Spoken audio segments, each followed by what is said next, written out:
বসন্ত ফাল্গুনে শীতের মিষ্টি হাওয়ার দোলায় ঝরে পড়া সজনে ফুলের মতো বসন্তের উপকারী জিনিস বোধ হয় দ্বিতীয়টি হয় না। তাই সবার জন্য থাকছে সজনে ফুলের ফুলুরির একটা নতুন ধরনের রেসিপি। তার জন্য ফুলগুলো পরিষ্কার করে ধুয়ে জল ঝরিয়ে নিয়ে নিয়েছি। এবার এর সাথে অ্যাড করে নিচ্ছি 2 টেবিল স্পুন বেসন, 1 টিস্পুন লবণ, একটা বড় কুচনো পেঁয়াজ, হাফ টিস্পুন কালো জিরে আর 1 টিস্পুন করে হলুদ গুঁড়ো, লঙ্কা গুঁড়ো, হাফ টিস্পুন বিরিয়ানি মশলা আর হাফ টিস্পুন জিরে গুঁড়ো। সবশেষে দিয়ে দেব কুচনো কাঁচা লঙ্কা, কুচনো ধনেপাতা আর হাফ কাপ মতো মসুর ডাল বাটা।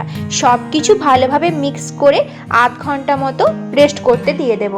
এরপর তেল গরম করে একে একে পকোড়াগুলো ভেজে নিলে রেডি হয়ে যাবে সজনে ফুলের ফুলুরি পকোড়া।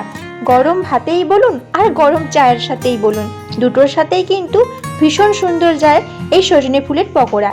আজকের রেসিপিটি আপনাদের কেমন লাগলো প্লিজ একটা লাইক কমেন্ট করে জানাবেন, আর ভালোবাসার সাথে আমার ইউটিউব চ্যানেলটিকে সাবস্ক্রাইব করে আমার নেক্সট রেসিপির ভিডিও আর মিনি ব্লগগুলো দেখতে থাকবেন। সবাইকে ভালোবাসা জানিয়ে এখানেই শেষ করছি।